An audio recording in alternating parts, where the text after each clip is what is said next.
नमस्कार। आप देख रहे हैं स्टार बिहार न्यूज और मैं हूं रंजीत मिश्रा। शिवहर के पूर्व सांसद साहित्यकार आनंद मोहन जी आज रीगा क्षेत्र के बराही गांव में सामाजिक कार्यकर्ता नरेंद्र सिंह जी के माता जी के श्राद्ध कर्म में पहुंचे हैं और आज बिहार से जुड़ी कई विषयों पर चर्चा होगी। तो सबसे पहले आपका बहुत बहुत स्वागत है। आज नरेंद्र सिंह जी के माता जी के श्राद्ध कर्म में पहुंचे हैं श्रद्धांजलि अर्पित करने, क्या कहें? श्रद्धांजलि अर्पित करने आए हैं हुतात्मा को।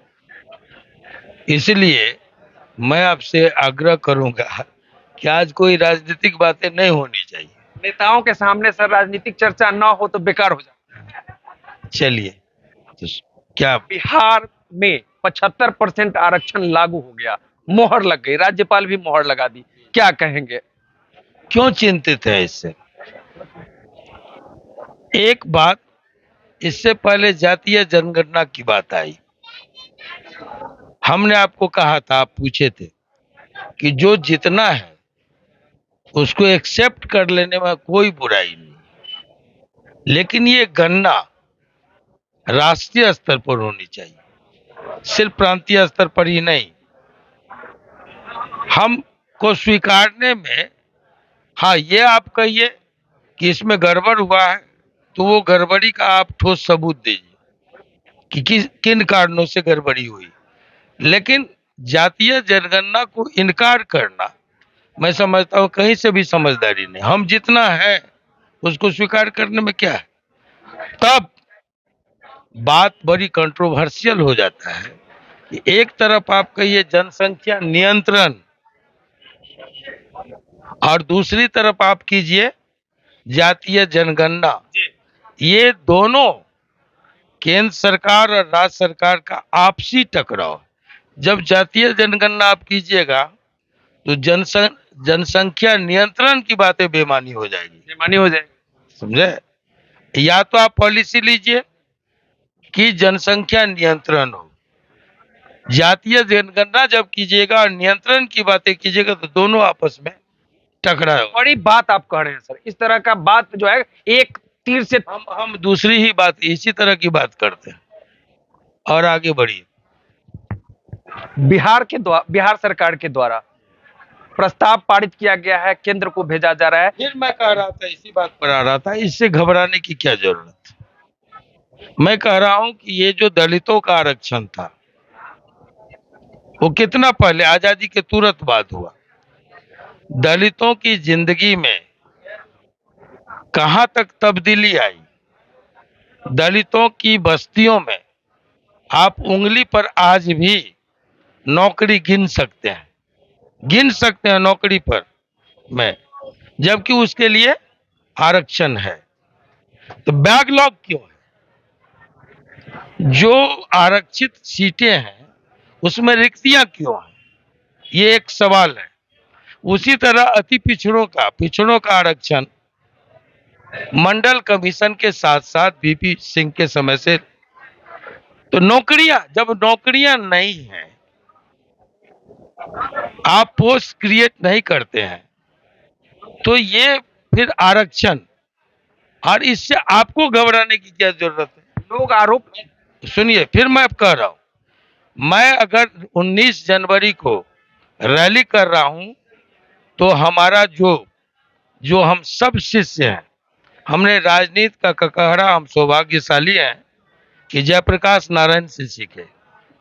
दूसरा मेरा कोई जीवित गुरु नहीं है, एक चंद्रशेखर जी थे। कोई जीवित प्रेरणा भी हमारे नहीं है।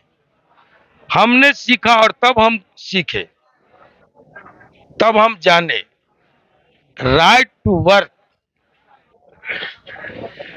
निःशुल्क शिक्षा, काम का अधिकार, संवैधानिक अधिकार हासिल हो। ये निःशुल्क शिक्षा जो हम लोगों ने उस समय हल्ला किया था, तो बाद में प्राइमरी तक शिक्षा निःशुल्क हुआ। हम कह रहे हैं कि जैसे हवा, जैसे पानी फ्री है, वैसे शिक्षा भी फ्री होना चाहिए। हम उच्चतर शिक्षा तक अगर योग्य हैं, प्रतिभावान हैं, तो ये सारी जिम्मेवारी स्टेट का होता है। जब हम पैदा हुए हैं, हम सक्षम हैं, प्रतिभाशाली हैं, तो ये स्टेट का दायित्व बनता है कि हमको काम दे। हम राइट टू वर्क में क्यों नहीं जाते हैं? काम के अधिकार को संवैधानिक दर्जा जिस दिन मिलेगा उस दिन दलित का भी बैकलॉग नहीं, खाली रिक्तियां नहीं रहेगी। आरक्षित सीटें न बैकवर्ड की रिक्तियां होगी न दलित की रिक्तियां होगी। ये सीट खाली नहीं जाएंगे। इसलिए हम राइट टू वर्क की बात करते हैं। ये बड़ा ब्रह्मास्त्र है ये बोने चीजों के सामने। ये पॉलिटिकल मामले हैं, मैं बेबाकी से कह रहा हूं कि आरक्षण ये पॉलिटिकल मामला है और काम का अधिकार ये मौलिक सवाल है। इस पर रहिए ना, लोग बड़ी बातों में लगिए। ये आरक्षण का झुंझुना ये सब दिखा कर लोग आरोप लगाते हैं, ये झगड़े फसाद बैकवर्ड फॉरवर्ड ये बहुत हो गया। लोग आरोप लगाते हैं सर कि एक ही परिवार बार बार आरक्षण का लाभ ले रही है और गरीब जो है, दलित जो है, शोषित जो है, वो वही के वही रहा। आज नहीं, मेरे एक मित्र हैं कुलानंद यादव अकेला, मेरी जेल डायरी जब मैं जेल में था 74 से लेके 77 में, क्रीमी लेयर की बात बाद में लोगों ने किया और तब मैंने कहा था कि ये दरोगा और बीडीओ से लेके डीजीपी और मुख्य सचिव और एमएलए से लेके राष्ट्रपति और प्रधानमंत्री तक जो एक बार बन गया उसके सहोदर भाई को आप आरक्षण का लाभ दीजिए, उसके सहोदर भाई को, उसके परिवार को नहीं। इसलिए कि वो बिल्कुल स्टेटस चेंज हो जाता है, बिल्कुल भिन्न हो जाता है। हम जो है हमारे सहोदर भाई आज नहीं है, मैं अपने घर की बात कर रहा हूं। तो ये कि इस आरक्षण का लाभ ये लोहिया जी ने कहा, आनंद मोहन नहीं बोल रहा है, लोहिया जी ने कहा कि नव द्विज पैदा हो गए हैं, नव सामंत पैदा हो गए, चाहे वो पिछड़ा समाज हो या दलित समाज हो। ये साइकिलिंग सिस्टम जब तक नहीं होगा तब तक आरक्षण का लाभ घर घर नहीं पहुंचेगा। अगर यही आरक्षण ये साइकिलिंग जो हम कह रहे हैं, एक बार दरोगा और बीडीओ से लेके ये मुख्य सचिव और डीजीपी और एक बार एमएलए एमपी से लेके राष्ट्रपति और प्रधानमंत्री तक जो बना उसके सहोदर भाई को दीजिए, उसको बैन कीजिए। तो इसका लाभ अभी तक बहुत ये 77 वर्षों में कहां से कहां तक पहुंचा रहा। सबको मिलता अधिकार। बिहार को विशेष राज्य की दर्जा की मांग के लेकर मिलना ही चाहिए, केंद्र को भेजा जा रहा है, अच्छी बात, अभी तक नहीं। योगी कदम है, हर दृष्टि से बिहार पिछड़ा है। जब आजादी मिली हमको तो हम नंबर 1 स्टेट थे।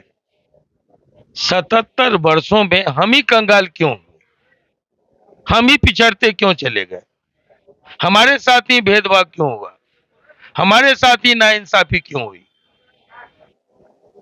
इसलिए ये एक बड़ा सवाल है, ज्वलंत सवाल है और इसको मैकअप करना है तेजी से। तो इसका द्रुत विकास चाहिए और वो विशेष राज्य के दर्जा से ही हासिल होगा। तो ये थे पूर्व सांसद साहित्यकार आनंद मोहन जी और अपनी बात बड़ी ही बेबाकी के साथ रखते हैं। और आज रीगा क्षेत्र के बड़ाही गांव में नरेंद्र सिंह जो सामाजिक कार्यकर्ता है उनके माता जी के श्राद्ध क्रम में पहुंचे थे। हालांकि राजनीतिक चर्चा हो गई। तो सर हमसे जुड़ने के लिए बहुत आपको भी बहुत बहुत धन्यवाद। लेकिन आगे से आप लोग उभरते लोग हैं पत्रकारिता में, जब हम लोग श्राद्ध कर्म में आए तो इसको राजनीतिक क्षेत्र मत बनाइए, काइंडली।